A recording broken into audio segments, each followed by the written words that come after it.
Shalom. Jemaat Gemim Betania Teling Tingkulu yang dikasihi dan diberkati Tuhan, saat ini kita bersyukur kalau kita akan memulaikan kembali program Kusapa pada saat ini, dan kita akan membuka dengan doa, di mana doa pembukaan akan dibawakan oleh yang terkasih Bapak Robi Pangau Esos. Dipersilakan. Kita tetap berdiri, kita berdoa. Ya Allah, Bapa kami di dalam surga, kami bersyukur dan berterima kasih kepadamu karena Engkau lagi memberikan hidup dan kehidupan kami sebagai umat yang percaya kepadamu. Saat ini pula kami boleh berada di rumah gereja. Kami bersama-sama dengan jemaat dan para pelayan khusus, penatua dan diaken, serta para pendeta yang hadir. Bahkan lebih khusus kepada pendeta Bapak Adi Regar MTH yang akan menuntun nanti sebentar dalam acara program Jemaat Gemim Betania Teling Tingkulu, yaitu dalam perkunjungan sharing pengembalaan bagi para pelayan. Tuhan, Engkau mampukan kami semua, memberikan kekuatan dan kesehatan, amat terlebih iman percaya. Bukalah hati dan pikiran kami, bahkan kiranya ya Tuhan, Engkau memberikan roh hikmat bagi kami semua, agar senantiasa lewat program ini dalam rangka perkunjungan sharing pengembalaan dalam pembacaan Alkitab nanti, biarlah kiranya ya Tuhan Engkau tuntun amat terlebih ya Tuhan kepada Bapak Pendeta yang akan menuntun kami semua bersama-sama dengan jemaat, bahkan moderator yang ada, untuk dapat bersama-sama agar kami boleh memahami akan isi kebenaran firman Tuhan lewat penelaan Alkitab sebentar. Biarlah kiranya kami ya Tuhan dipersiapkan hati dan pikiran, agar kami benar-benar ya Tuhan boleh mau mengagungkan dan memuliakan Engkau. Kiranya ya Tuhan lewat sharing ini dalam penelaan Alkitab kami boleh bersama-sama memahami, agar nanti ya Tuhan ke depan boleh kami sampaikan kepada jemaat sebagai umat yang percaya kepadamu. Terima kasih ya Tuhan, terima kasih. Biarlah kiranya acara ibadah perkunjungan sharing pengembalaan ini boleh jadi hanya di dalam nama Bapa, Anak, dan penghantaran Roh Kudus. Haleluya, amin. Silakan duduk. Saat ini kita akan membaca Alkitab, dan pembacaan Alkitab akan dituntun oleh pemuda Gilbert Adoran. Bapak Ibu semua yang hadir malam hari ini, untuk pembacaan Alkitab kita pada malam hari ini terdapat dalam Efesus 4 ayat 1 sampai dengan yang ke-16. Efesus 4 ayat 1 sampai dengan ayat yang ke-16 dengan judul perikop Kesatuan Jemaat dan Karunia yang Berbeda-beda. Ayat 1, sebab itu aku menasihatkan kamu, aku orang yang dipenjarakan karena Tuhan, supaya hidupmu sebagai orang-orang yang telah dipanggil berpadanan dengan panggilan itu. Hendaklah kamu selalu rendah hati, lemah lembut, dan sabar. Tunjukkanlah kasihmu dalam hal saling membantu, dan berusahalah memelihara kesatuan roh oleh ikatan damai sejahtera. Satu tubuh dan satu roh, sebagaimana kamu telah dipanggil kepada satu pengharapan yang terkandung dalam panggilanmu. Satu Tuhan, satu iman, satu baptisan, satu Allah dan Bapa dari semua, Allah yang di atas semua dan oleh semua dan di dalam semua. Tetapi kepada kita masing-masing telah dianugerahkan kasih karunia menurut ukuran pemberian Kristus Itulah sebabnya kata Nas, tak kala ia naik ke tempat tinggi, ia membawa tawanan-tawanan. Ia memberikan pemberian-pemberian kepada manusia. Bukankah ia telah naik berarti bahwa ia juga telah turun ke bagian bumi yang paling bawah?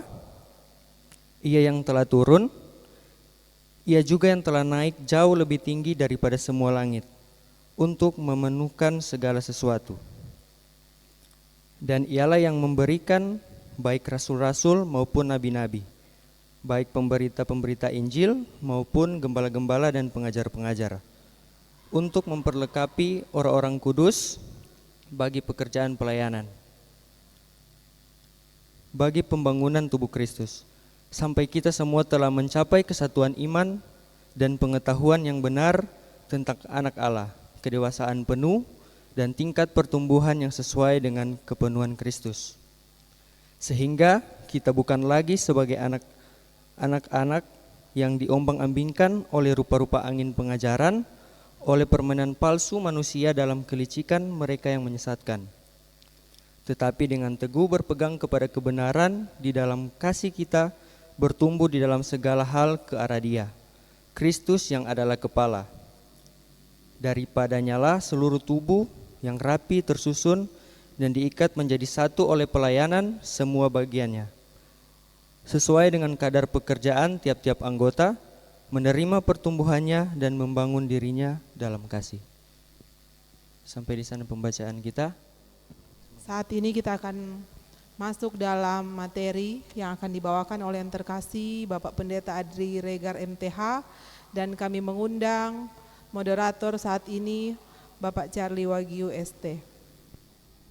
Shalom, terpuji nama Tuhan. Saat ini kita akan masuk dalam sesi inti dari Kusapa saat ini, yaitu kunjungan sharing dan penggembalaan, dan kita akan menelaah bersama-sama dengan Bapak Pendeta Adri Regar MTH mengenai satu tema dari bacaan yang sudah kita baca tadi bersama-sama di Efesus 4 ayat 1-16, yaitu memperlengkapi orang kudus bagi pembangunan tubuh Kristus. Jadi nanti sebentar kita akan dituntun lewat materi dari Bapak Pendeta, dan diharapkan pada sesi selanjutnya akan terjadi suatu diskusi. Kita akan berdiskusi, sharing bersama-sama tentang memperlengkapi orang kudus bagi pembangunan tubuh Kristus. Tentunya kita akan memperhatikan atau kita menelaah bersama-sama apa itu orang kudus yang dimaksud dari bacaan yang kita sudah baca tadi, dan juga pengertian tentang pembangunan tubuh Kristus yang akan dijabarkan oleh Bapak Pendeta sebentar. Untuk itu, waktu dan kesempatan yang pertama dari pemateri Bapak Pendeta Adri Regar MTH, kami persilahkan. Kita akan mulai dari mengapa diberikan tema memperlengkapi orang kudus bagi pembangunan tubuh Kristus. Tentu langsung tergambar bahwa ada yang disebut sebagai sesuatu yang dapat diterapkan oleh tentu yang sudah memiliki bekal baik dari segi pengalaman iman, tapi juga dari segi pendidikan yang dialami serta kenyataan yang diperhadapkan kepadanya. Saya langsung saja menyatakan bahwa untuk memperlengkapi itu perlu apa yang disebut pemimpin. Karena pemimpin merupakan faktor yang penting dalam setiap lembaga. Setiap pemimpin juga perlu diperlengkapi untuk siap memperlengkapi apa yang dipimpinnya. Pemimpin dalam gereja adalah pelayan tubuh gereja atau tubuh Kristus atau jemaat yang melaksanakan amanat pendiri dari institusi itu atau dari apa yang disebut sini adalah tubuh Kristus, dan dia juga yang adalah kepala dari jemaat, yaitu Yesus Kristus. Dalam memperlengkapi dia memiliki landasan yaitu Alkitabiah. Kepemimpinan dalam melangkah, dia punya tugas untuk menuntun dan menjadikan yang dituntunnya menjadi penuntun. Itu untuk bicara soal tema kita dalam rangka pembangunan tubuh Kristus. Latar belakang dari surat yang orang sudah baca tadi, yaitu ada satu kerinduan dari Paulus untuk memperlengkapi pelayan dan pemimpin jemaat dalam menghadapi pengaruh Dewi Diana dan pengaruh sinkretisme. Mengapa Dewi Diana? Di Efesus ada batu meteor yang jatuh dulu, kemudian dia punya benjolan-benjolan seperti payudara, dan itu diletakkan di mesbah dan diyakini sebagai Dewi Diana.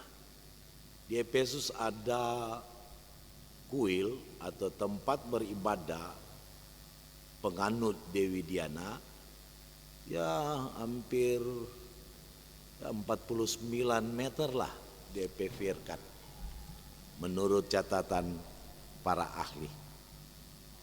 Kemudian pengaruh sinkretisme, yaitu pencampuran ajaran-ajaran yang ada dan menyatu dengan pemahaman tentang Allah di dalam Yesus Kristus. Itu bisa kita bandingkan mengapa Yohanes menerapkannya dalam Injil Yohanes. Karena Yohanes ada di Efesus, yang menurut para ahli bahwa Yohanes punya tanggung jawab tersendiri sehingga dia ada di Efesus untuk menjaga ibu Yesus, yaitu Maria.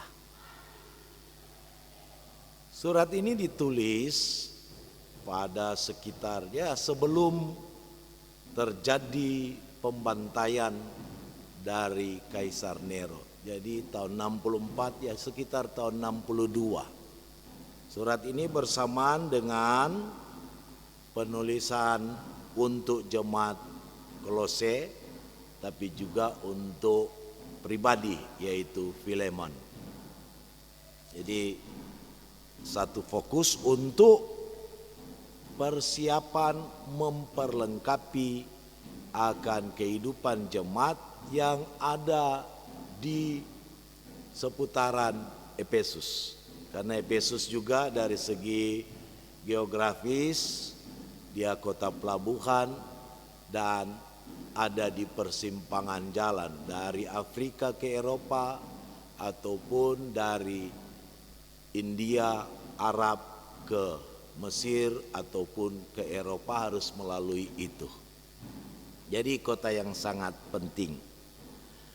Apa yang menjadi tujuan selanjutnya itu memperlengkapi keluarga sebagai bagian yang terkecil dalam kehidupan berjemaat atau yang disebut tubuh setiap jemaat, untuk berjuang dan membentengi diri dalam melakukan rencana Allah dengan tidak dapat diombang-ambingkan oleh pengaruh tadi, yaitu sinkretisme dan ajaran dari kuil Diana, penganut Dewi Diana. Mari kita lihat dalam pembagian surat, bahwa dalam pembagian surat ini hanya terdiri dari dua. Yang pertama pasal 1 sampai 3 dan yang kedua 4 sampai 6. Bicara sebenarnya pasal 1 sampai 3 ada hubungan yang sangat erat dengan pasal 4 sampai 6. Kita lihat, di saat pasal 1 bicara sampai pasal 3 itu bicara keselamatan yang dikerjakan ke dalam jemaat itu. memang dibicarakan soal itu. Untuk pasal 6 menjawab hal itu, bahwa apa yang sudah didapat berupa keselamatan itu ke dalam harus dipraktekkan atau direspon untuk dikerjakan keluar. Jadi ada tampil bersama dengan orang-orang lain. Kemudian di pasal 1 sampai 3 bicara soal hubungan jemaat itu secara khusus dengan Kristus. Kalau di pasal 4 sampai 6 bicara soal hubungan kita dengan saudara-saudara lain untuk ada dalam Tuhan.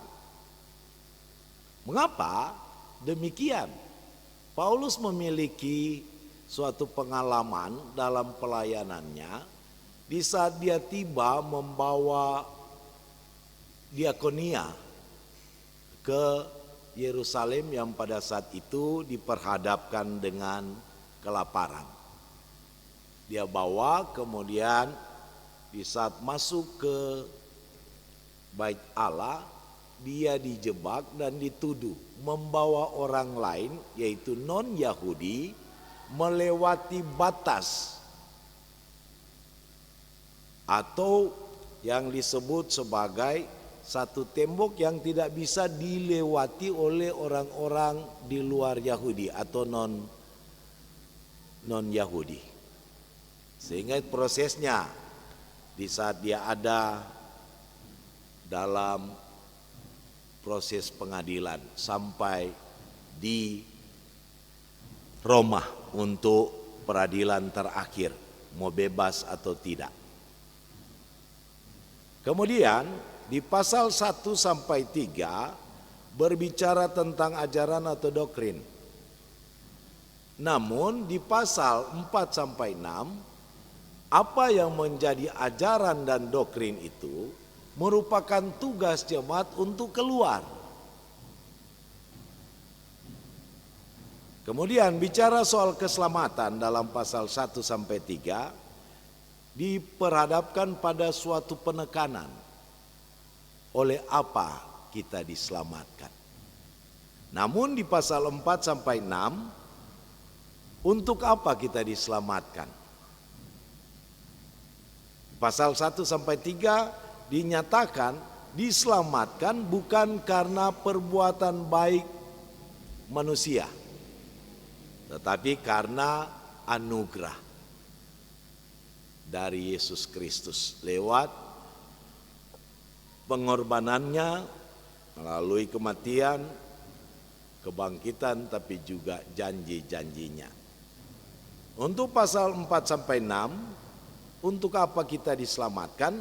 Yaitu kita diselamatkan dalam rangka untuk melakukan perbuatan baik itu. Kemudian soal karunia-karunia, tapi juga soal pengampunan. Apa yang mau dinyatakan di sini? Bahwa semua punya karunia-karunia diberikan seturut kadar pemberian Kristus. Tentu melalui pengampunan dulu. Kemudian di pasal 4 sampai 6 soal kebutuhan. Apa yang akan dibutuhkan lewat karunia-karunia yang dimiliki? Itu dalam rangka menciptakan kekudusan atau kelayakan yang akan dimiliki di saat orang yang percaya keluar atau berjalan keluar untuk mengkhususkan. Kata kudus, kadosi, dikhususkan, disendirikan. Jadi dibawa ke dalam persekutuan. Kemudian soal pembenaran, bahwa kita dibenarkan oleh Allah dan melalui pengudusan berlakulah benar dalam hidup kita. Jadi pertama-tama kita bukan seperti ajaran lain, berbuat dulu kebaikan, berbuat dulu kebenaran, baru sah dibenarkan atau baru dikuduskan. Namun bagi kekristenan, yaitu kita yang paling pertama adalah dibenarkan dulu, baru dikuduskan, supaya kita berlaku benar dalam hidup kita. Tentu kebenaran lewat apa? Melalui doktrin tadi, ajaran-ajaran yang sudah kita terima. Kemudian bicara penebusan, penyelamatan, dan pembebasan untuk pasal 1 sampai 3, di pasal 4 sampai 6 respon dari penebusan itu, respon dari penyelamatan itu, respon dari pembebasan yang dialami. Jadi bukan cuma langsung terima, langsung oh sudah, tetapi itu harus dibawa keluar. Kemudian di dalamnya juga lewat pasal 1 sampai 3 sebenarnya merupakan rincian bagaimana ibadah itu dan kekaguman. Kemudian terapan dan mengerjakan itu ibadah yang dilaksanakan. Maka setelah ibadah, tubuh Kristus itu memiliki sesuatu untuk diterapkan dan mengerjakan apa yang dialami dalam ibadah itu. Kemudian dalam ibadah itu ada kedaulatan ilahi yang nantinya kita terima, kita pelajari, kita imani. Tetapi di satu sisi juga apa yang kita miliki itu adalah tanggung jawab dan itu dilaksanakan dalam keseimbangan. Ingat ada kadar menurut pemberian Kristus. Kemudian di dalam pasal 1 sampai 3 membicarakan juga dalam khotbah yang ada tujuan Tuhan dan kuasa dari Tuhan untuk dimengerti apa maksudnya tentang kuasa Allah itu. Sekarang di pasal 4 sampai 6 berbicara soal fokus kepada perjalanan yang nantinya dialami melalui tujuan Tuhan, melalui kuasa dari Tuhan lewat Roh yang Kudus dan kuasa Allah hidup di dalam umat itu. Sehingga dia boleh fokus dalam perjalanan hidup. Dan nantinya diperhadapkan dalam apa yang disebut pada pasal 6, yaitu tentang peperangan rohani dengan perlengkapan baju sirah. Bahkan perisai, tapi juga yang nantinya tentu ada pedang kebenaran, tombak dan seterusnya. Kemudian di dalam pasal 1 sampai 3 bicara soal dimensi vertikal dari Injil yang ada di dalam kehidupan tubuh Kristus itu. Jadi ada hubungan. Karena bicara soal ini bicara soal ibadah. Jadi rumusan ibadah digambarkan misalnya ada doa, pengajaran, doa, tapi juga berkat.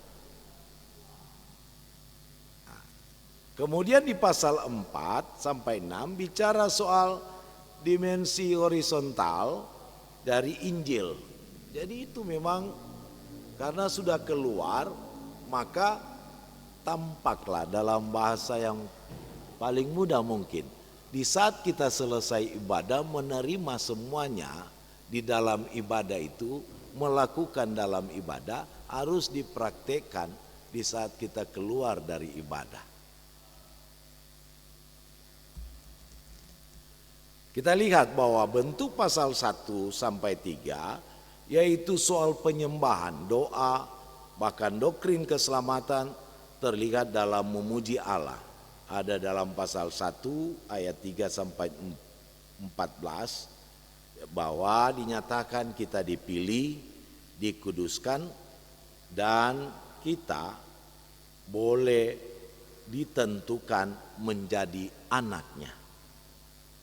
Di dalam Dia dan melalui penebusan dan janji sesuai maksud Allah dan keputusannya. Kemudian ayat 15 sampai 17 bicara soal doa. Kemudian di dalamnya habis itu ada khotbah. Itu pasal 1 ayat 19 sampai 3 ayat 13. Itu bicara soal khotbah, yaitu tentang kuasa Allah dan maksud Allah dinyatakan di dalam Yesus. Nah, pasal 2 ayat 1 sampai 22 diterangkan dalam khotbah itu bahwa kita disatukan ke dalam Dia dengan mengangkat bangsa-bangsa lain, yaitu tembok penghalang pemisah sudah dihancurkan. Awalnya Paulus dituduh secara fisik, tetapi dalam situasi lain bahwa Paulus melakukannya secara rohani, mengajak orang-orang di luar Yahudi untuk masuk dalam karya menjadi anak-anak Allah. Pasal 3 ayat 1 sampai 13 juga berbicara soal maksud Allah mengangkat Paulus menjadikan satu umat ke dalam satu kesatuan dalam tubuh Kristus. Dibenarkan masuk ke dalam ruang Maha Kudus. Jadi tidak ada lagi tembok, karena di dalam ada tembok kemudian ditemukan di EP Prasasti tentang larangan itu. Barang siapa yang membawa atau masuk, yaitu yang disebut non-Yahudi, ke dalam ruang itu melewati tembok pembatas, maka dia akan menerima hukuman. Itu ada satu prasasti yang ditemukan.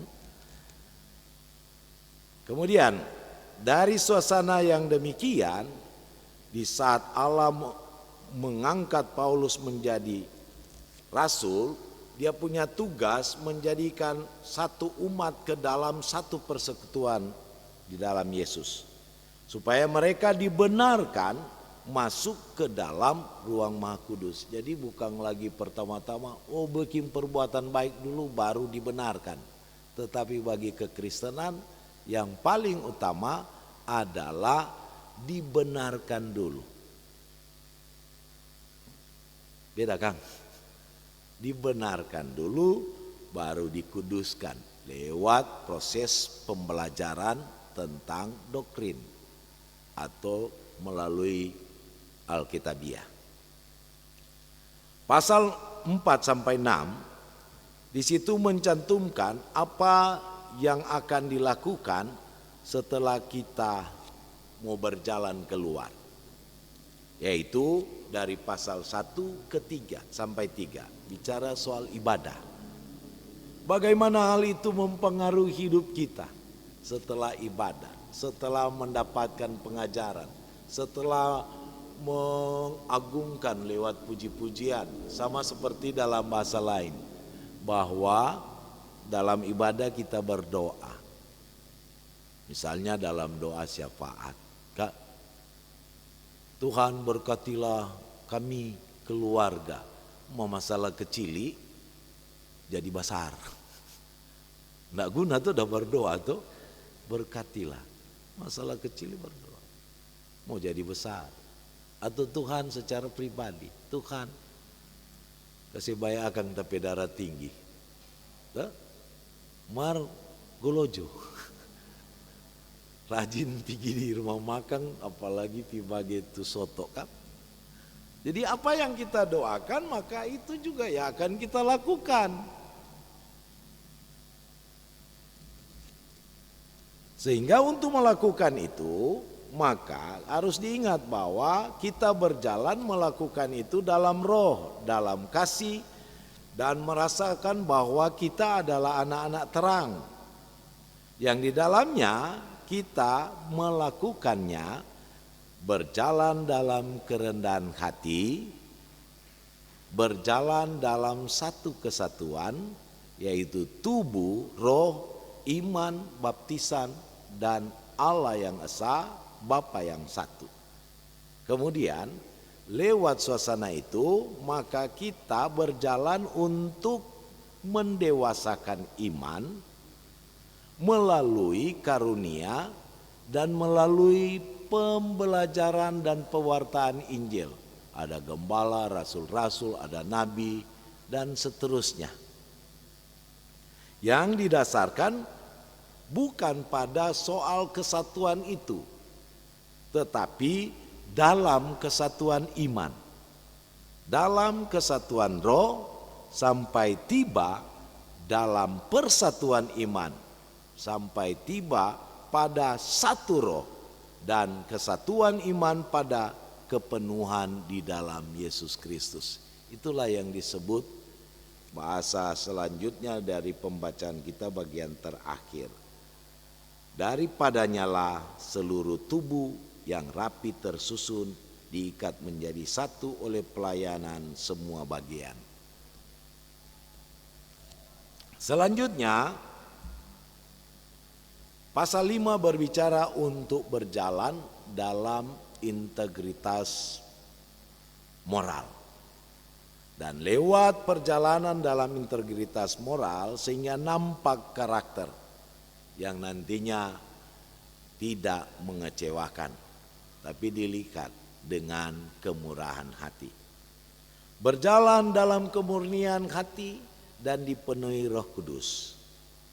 Berjalan dalam kepatuhan yang diungkapkan, yang dianggap bicara soal patuh pada saat itu dia sangat itu dianggap sebagai hal yang negatif, yaitu patuh sebagai hamba, patuh sebagai budak, dan dinyatakan juga kata tunduk antara istri dan suami.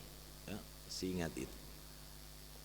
Kemudian di dalamnya berjalan dalam tanggung jawab.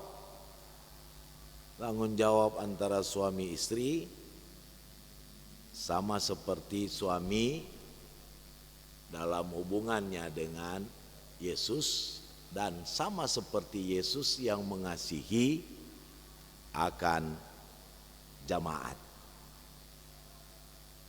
Nah, pasal 6 juga berbicara tentang perlengkapan dan persiapan dalam peperangan rohani, yaitu perlengkapan dengan baju sirah atau baju perang untuk maju berperang. Persoalan sekarang ada tuntutan supaya jangan berbalik, jangan kembali. Mengapa demikian? Karena baju sirah itu untuk melindungi yang bagian belakang, bagian depan.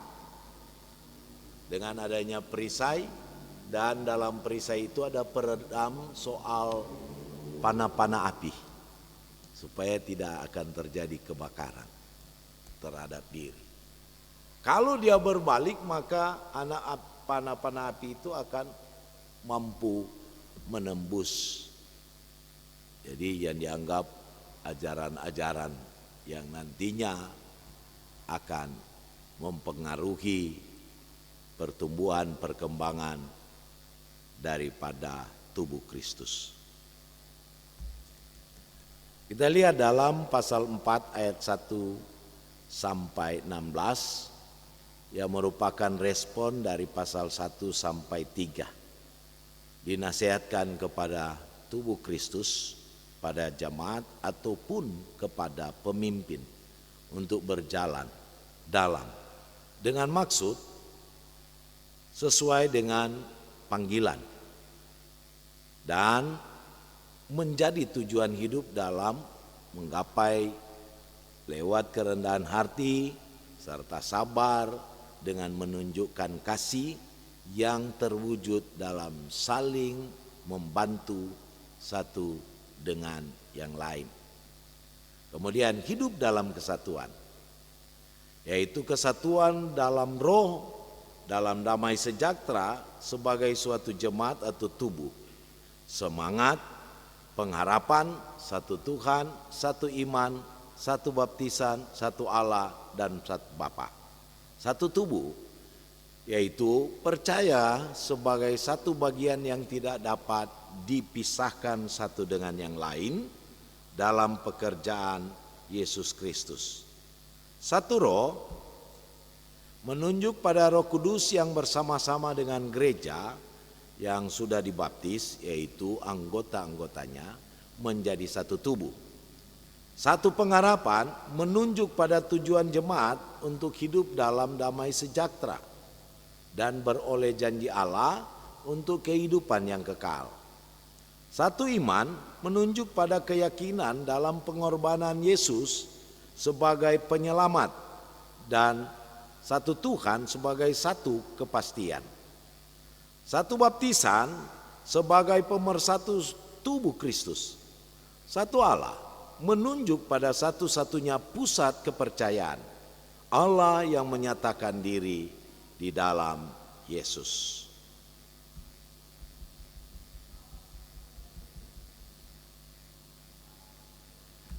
Dari sini kita akan melihat apa yang kita dapat dari kitab atau surat Paulus kepada jemaat Efesus, yaitu makna dan implikasi. Pasal 1 sampai 3 adalah gambaran peribadatan. Di dalamnya ada pujian, doa, khotbah, persembahan, dan doa. Kenapa? Ibadah merupakan tugas bersekutu dari tubuh Kristus. Ibadah adalah tempat kita menerima pembekalan yang memperlengkapi jemaat untuk pergi ke dalam satu kesatuan keluarga, satu kesatuan kerja, dan satu kehidupan sebagai sesama. Kemudian dalam ibadah menuntun kita pada pengharapan yang pasti dari janji Kristus sebagai kepala gereja. Dalam ibadah kita mengerti bagaimana seharusnya kerendahan hati dan sabar. Dalam beribadah kita dituntun untuk memahami kesatuan roh sebagai satu tubuh, sebagai satu semangat yang sama, satu iman, satu baptisan, dan satu Allah Bapa. Kemudian hal itu dimiliki, tentu orang bisa terima dari apa yang disebut pemimpin atau pelayan-pelayan yang ada. Misalnya lewat pelayan khusus, lewat ibadah mereka memberikan pengajaran, memberikan pembekalan melalui khotbah-khotbah mereka. Dari UPK Bipra, dari komisi kerja, dari perangkat pelayanan, bahkan dari CD jemaat dalam kepelayanan untuk mencapai kedewasaan penuh dan siap tampil dalam jemaat. Jadi kalau dulu sebagai CD jemaat mau berdoa rupa nintau, maka itu perlu diingat-ingatkan. Jangan di saat dapat tugas untuk berdoa dia tidak masuk ibadah. Jadi perlu dalam ibadah itu juga diperlengkapi. Selain orang ada sama-sama dalam satu semangat, dalam satu roh untuk topang menopang satu dengan yang lain. Setelah itu siap tampil dalam kehidupan jamaat, berjemaat, tapi juga siap tampil dalam pekerjaan.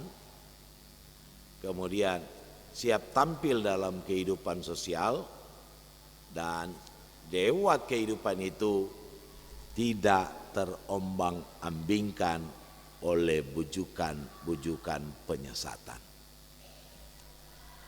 Demikianlah untuk materi ini. Tuhan memberkati kita. Amin.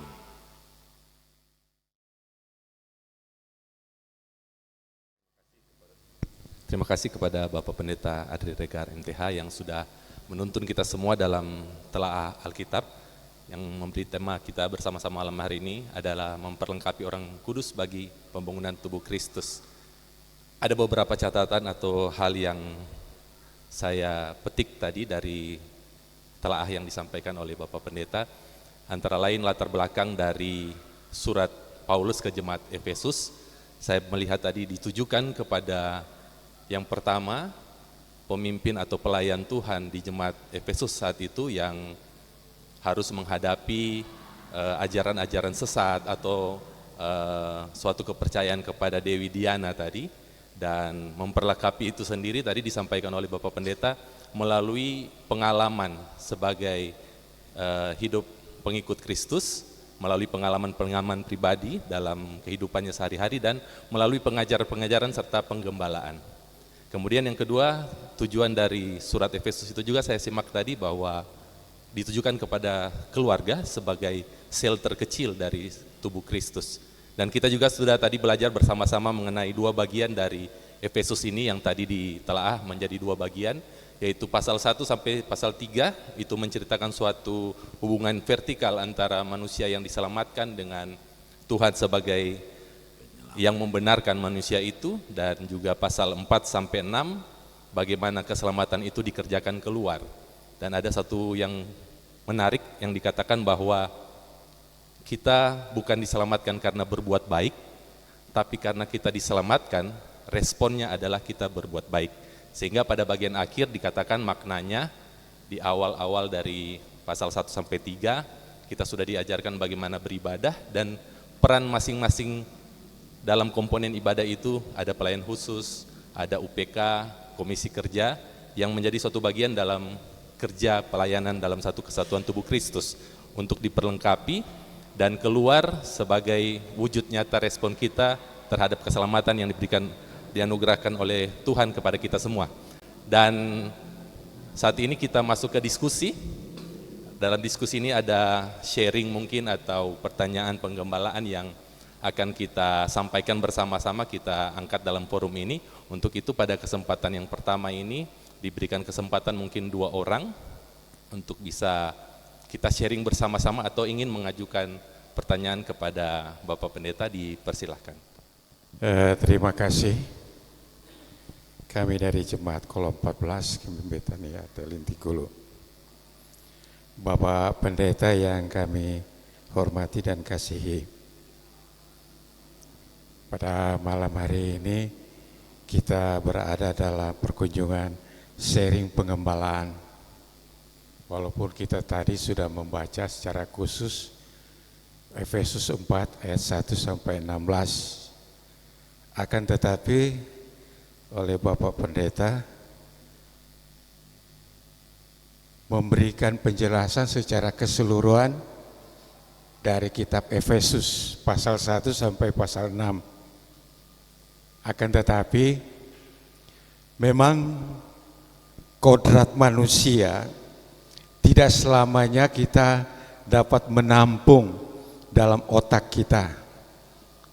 Jangankan 6 pasal 4 saja ayat 1 sampai 6 kami belum dapat mengutarakan sebagaimana Paulus atau Rasul menyampaikan kepada jemaat di Efesus. Tadi berbicara banyak latar belakang, akan tetapi memang kehidupan kita sebagai manusia, orang yang beriman, orang yang percaya kepada Tuhan, memang harus dilengkapi semua. Seperti apa yang disampaikan oleh Bapak Pendeta. Memang di sini letaknya secara pribadi saya, ya mungkin juga akan ada tidak sepaham, tidak sependapat.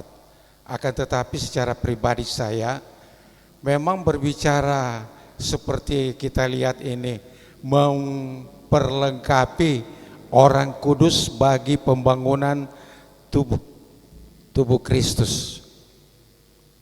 Kita saja secara pribadi untuk menyiapkan secara keyakinan, memang semua apa yang diutarakan tadi belum kita bisa laksanakan.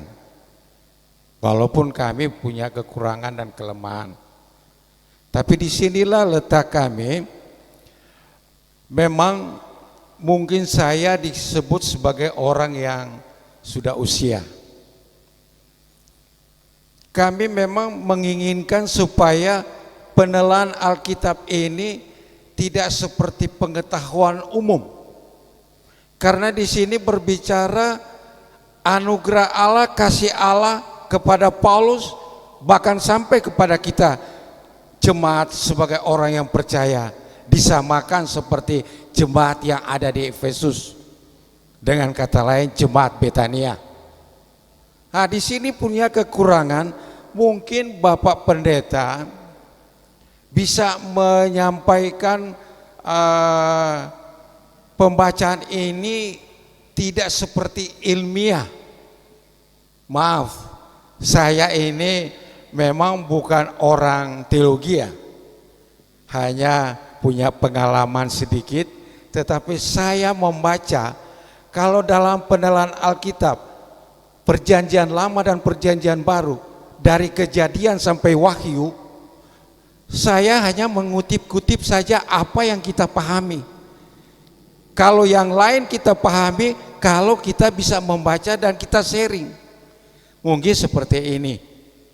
Nah, saya mengusulkan, kalau boleh, otak kita ini tidak sama seperti komputer, menampung. Tetapi yang kami inginkan sebagai manusia, orang percaya, bagaimana maksud daripada Paulus? Sebab kita praktekkan 10 hukum saja dalam kitab, kadangkala itu belum seluruhnya. Apalagi satu topik masalah seperti ini, orang kudus bagi pembangunan tubuh Kristus. Kita semua memang merasa berada dalam tubuh Kristus. Kepala gereja kita adalah Allah, Tuhan kita Yesus Kristus. Barangkali di sini kami menginginkan supaya penelaan ini dapat dijabarkan secara perlahan sedikit. Karena kalau kami menelaah apa yang disampaikan lewat penerangan ini, ya memang kami tidak mencatat, tidak mengcopy, tidak ada semua. Hanya kalau boleh disampaikan secara kehati-hatian.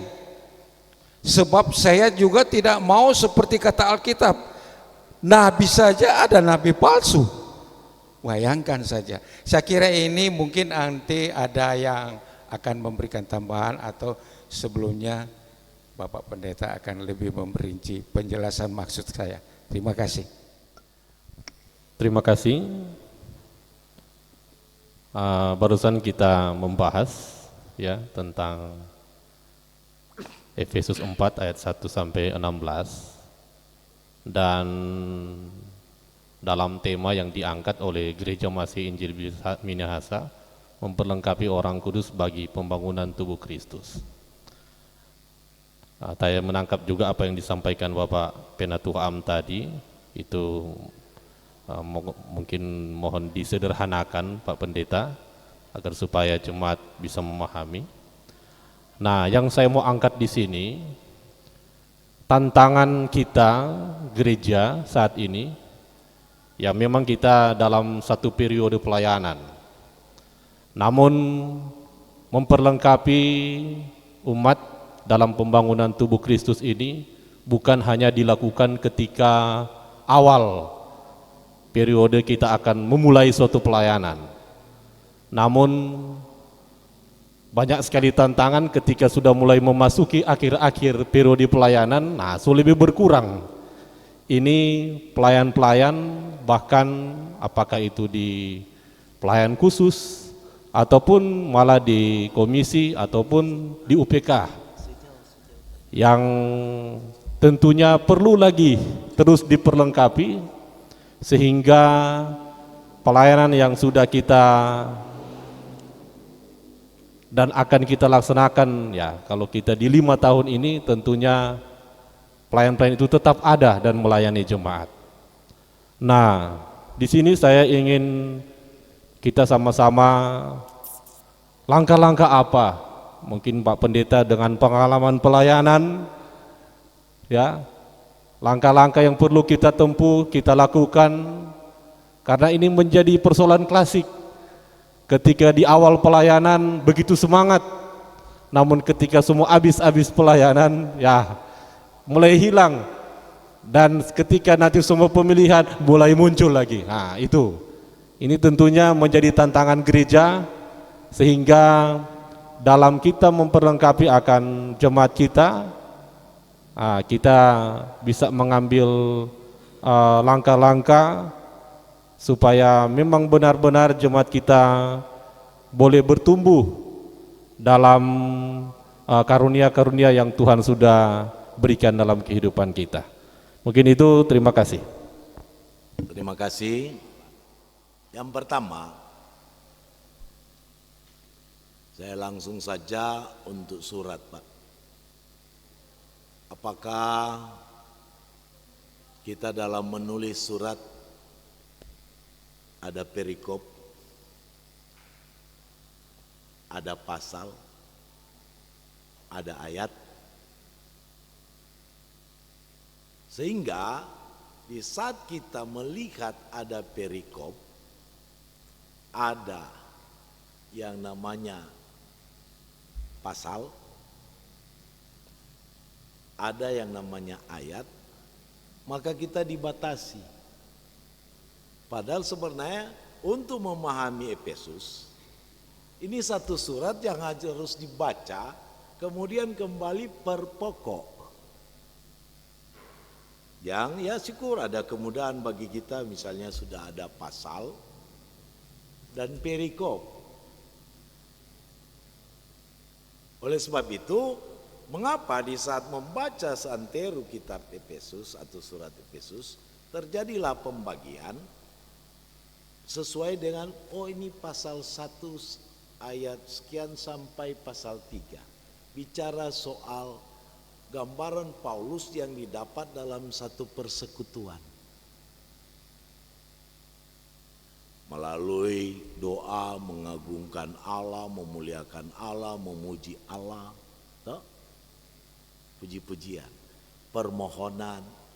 Diterangkan di sini ada soal pengampunan yang diikat dengan istilah tadi, dibenarkan dulu, bukan dikuduskan. Sehingga muncul ungkapan, kita dibenarkan bukan karena perbuatan, tapi kita dibenarkan karena pembenaran dari Allah. Kita dibenarkan oleh Allah dulu dengan fondasi Yesus Kristus, maka di situ barulah kita mulai masuk, dikhususkan, dikuduskan ke dalam satu persekutuan dengan Dia, dan terus menerus menikmati pengajaran dan pembelajaran sebagai satu ungkapan bahwa ayat 12 yang kita menjadikan yang dijadikan tema untuk memperlengkapi orang kudus, tetapi harus ada juga hubungan dengan pasal 4 ayat 17 dan seterusnya. Kalau cuma terfokus ke sini, maka orang mau dapat gambaran apa? Soal bagaimana kita memperlengkapi orang. Ayat 1 bicara soal bahwa kamu dipanggil berpadanan dengan panggilan itu. Dalam rangka apa memperlengkapi orang lain? Yaitu karena ada panggilan. Mesti dengan rendah hati, lemah lembut. Ayat 2 itu. Lemah lembut dan sabar. Kasih tunjuk torampe belas kasih dalam saling membantu. Itu proses. Karena sudah dimiliki dari ayat pasal 1 sampai pasal 3. Sehingga dikatakan, inilah yang harus kita kerjakan. Dalam satu persekutuan, kita memperlengkapi dan diperlengkapi. Untuk keluar dalam rangka apa tadi? Bagaimana DP cara? Tentu bagaimana kita mau melakukan itu? Dengan rendah hati. Sama dengan contoh yang Yesus nyatakan dalam kerendahan hati. Dia bicara soal, bahkan jangan bilangnya kalau kita yang sembuhkan. Di kerendahan hati. Kemudian bagaimana orang mau menyampaikan itu dengan lemah lembut. Semua hubungkan dengan Bapak Penatua Sega. Dulu semangat-semangat. Sabar menghadapi tantangan-tantangan. Harus sabar dalam menghadapi tantangan-tantangan. Tapi memang bagaimana untuk menghadapi itu? Kasih tunjuk torang belas kasihan. Karena Allah yang lebih dahulu mengasihi kita. Allah lebih dahulu memberikan kita kebenaran. Kita dibenarkan. Bukan karena kita perbuatan. Tetapi karena dibenarkan lebih dahulu oleh Allah di dalam Yesus Kristus. Baru kasih masuk di dalam, dikuduskan, dikhususkan, maka terjadilah proses perlengkapan itu. Sehingga dalam situasi yang lain yang menjadi pembacaan kita untuk memperlengkapi itu, maka ada dalam tujuan, yaitu kesatuan iman, kesatuan pengetahuan, untuk kedewasaan penuh, dan torang bertumbuh dan berkembang dalam kepenuhan Kristus. Itulah yang sebenarnya dijelaskan dalam ayat 13. Tetapi semuanya itu berangkat dari pasal 1 sampai pasal 3. Direalisasikan dari pernyataan. Itulah perlengkapan untuk dasar melengkapi orang lain. Kemudian bagaimana DP trik-trik? Tentu banyak DP cara, dikembangkan lewat suasana, bagaimana metode yang tepat supaya jemaat boleh bertumbuh dewasa, keluarga boleh bertumbuh dewasa, dan ada masalah, ada bujukan, ada rayuan untuk menolak Kristus, ya enggak seperti yang diungkapkan dalam pembacaan kita, supaya orang tidak terombang-ambingkan, supaya memang making paten. Setelah itu ditegaskan tadi dalam ayat 17 dan seterusnya. Inilah kemanusiaan kita sebagai orang Kristen. Jangan sama dengan orang lain.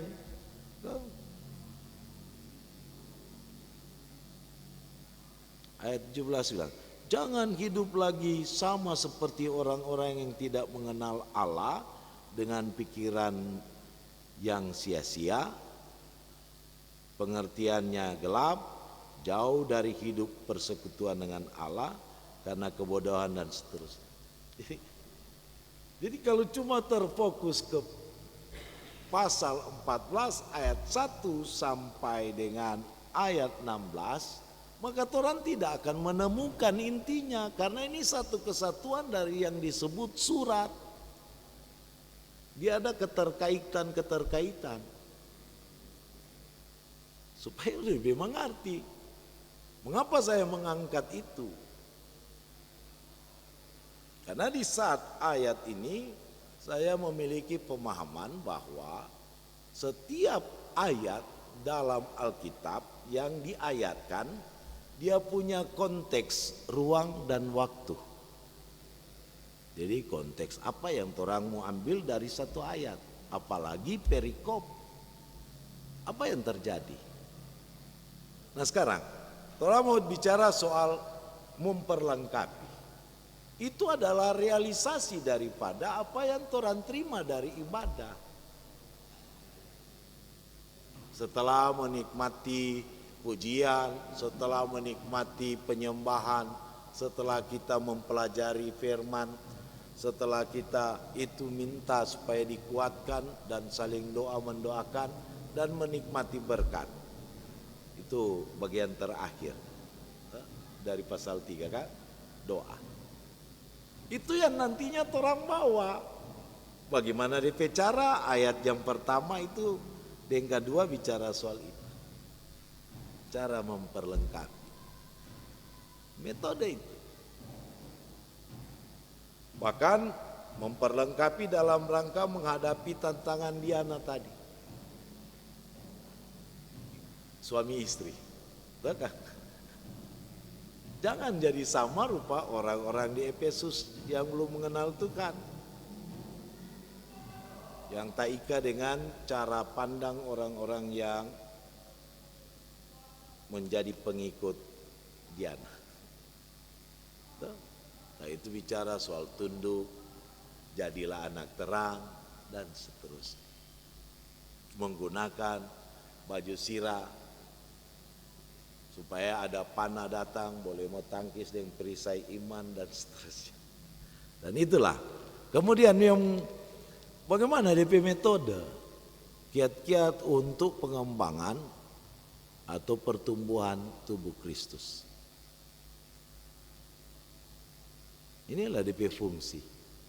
Orang yang sudah mendapatkan tentang ajaran-ajaran itu, bagaimana orang mau terapkan kepada jemaat. Misalnya, yang malas beribadah,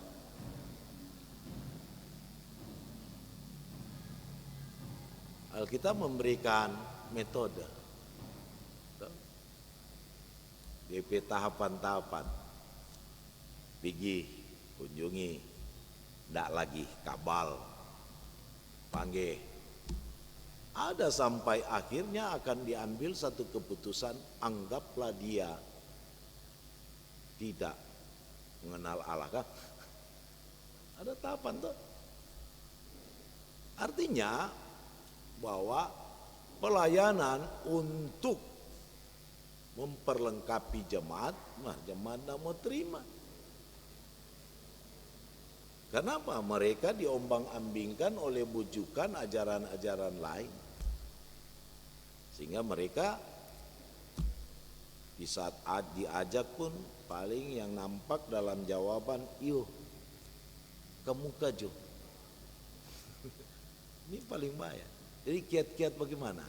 Saya memang banyak metode dalam rangka untuk memperlengkapi, banyak sekali.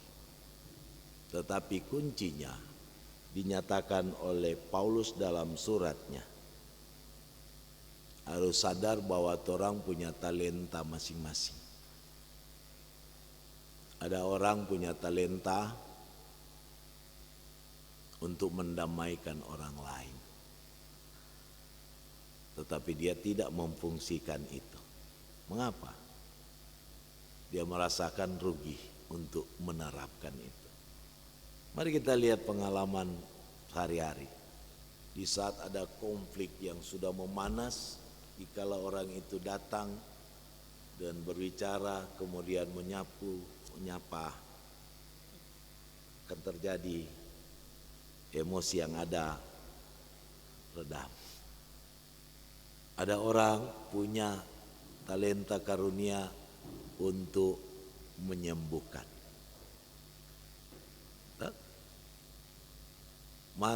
Malas beribadah, maka talenta karunia itu hilang. Dia pernah berdoa orang lain boleh baik, tapi menurut kadar ukuran Kristus.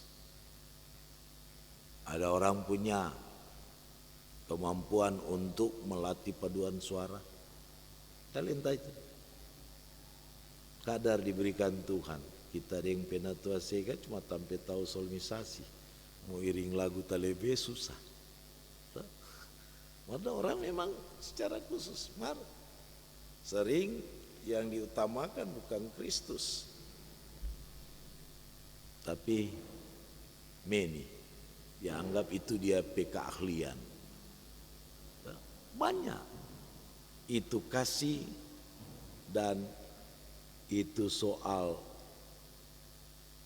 ikatan satu kesatuan, ikatan damai sejahtera itu dalam ayat-ayat selanjutnya tidak berjalan. Oleh sebab itu, metode-metode bahkan pengalaman-pengalaman tentang bagaimana membangun tubuh Kristus menjadi tubuh yang dewasa, tubuh yang tidak terombang-ambingkan, dan tubuh yang siap untuk melaksanakan peperangan rohani, yaitu dengan perlengkapan baju sirah dan senjata. Itu perlu. Dan nanti Dalam memahami satu kitab, semua ayat di Alkitab dia sepaki. Ingat bahwa setiap ayat dia memiliki konteks, yaitu konteks waktu yang berbeda, tapi juga ruang yang berbeda, yaitu di mana bicara sejarah yang berbeda, tetapi dalam teritorial yang berbeda di mana terjadi kejadian-kejadian di dalamnya. Maka itulah maksud Paulus. Tadi saya sudah terangkan bahwa dia punya kerinduan supaya tidak terombang-ambingkan dengan sinkretisme. Ajaran yang baku padu sama dengan kopi, gula, susu segala model situ untuk dikonsumsi jemaat Efesus. Kemudian secara khusus bicara soal kehidupan seksual untuk memahami bagaimana punya perisai iman, tidak terpengaruh dengan kehidupan yang dulu dijalani, tetapi di dalam Kristus disebut manusia baru. Makasih. Masing-masing. Sungguh diberkati kita pada malam hari ini, dan sesi diskusi penelaahan Alkitab malam hari ini kita tutup, dan saya kembalikan kepada MC atau penuntun acara. Kita akan masuk dalam doa penutup yang akan dibawakan oleh Ibu Grace Jono Runtuh. Tuhan Allah Bapa yang bertata dalam kerajaan sorga, kami sangat bersyukur ya Tuhan saat ini atas penyertaan Tuhan yang begitu indah yang Tuhan boleh berikan bagi kami. Saat ini ya Tuhan, kami boleh beribadah, ibadah program Kusapa, di mana Tuhan boleh beracara, sehingga semua boleh terlaksana dengan segala baik. Tuhan Yesus, kami mau berdoa bagi pembawa materi, Bapak Pendeta Adri Regar MTH, biarlah Tuhan Engkau yang akan memberkati Bapak di dalam tugas pelayanan aktivitas, bahkan di dalam kehidupan keluarga Bapak Pendeta akan terberkati oleh Tuhan. Ya Tuhan Yesus, biarlah juga apa yang menjadi harapan, kuat sehat, biarlah Tuhan yang Engkau mengadu gerakan bagi Bapak bersama dengan keluarga. Tuhan Allah Bapa yang bertata dalam kerajaan sorga, saat ini ya Tuhan, kami mau berdoa bagi bangsa kami, bangsa Indonesia, mulai dari pimpinan, presiden, wakil presiden, para menteri, dewan perwakilan, gubernur, wakil gubernur, wali kota, wakil wali kota, bahkan semua pimpinan yang ada di bawahnya. Biarlah Tuhan yang akan memberkati, Tuhan yang akan memberi hikmat. Biarlah Tuhan sifat keadilan, kejujuran, kebijaksanaan, terlebih sikap yang takut akan Engkau, boleh Tuhan anugerahkan bagi mereka, sehingga mereka boleh menjalankan tugas dan pekerjaan mereka hanya seturut dengan kehendak Tuhan. Tuhan Yesus, kami berdoa bagi gereja kami, Gereja Gemim Betania Teling Tengkulu, mulai dari Ibu Pendeta Tresya Awi Tombokan, Wakil Ketua, Sekretaris, Bendahara, bahkan pendeta-pendeta pelayanan, serta seluruh penatua dan diaken yang ada di kolom 1 sampai dengan kolom 25. Biarlah Tuhan Engkau yang akan memberikan hikmat bagi mereka dalam mereka melayani kami sebagai anggota jemaat Gemim Betania. Biarlah juga Tuhan kami sebagai anggota jemaat akan lebih rajin lagi memberi diri kami untuk beribadah di rumah-Mu yang kudus di tempat ini.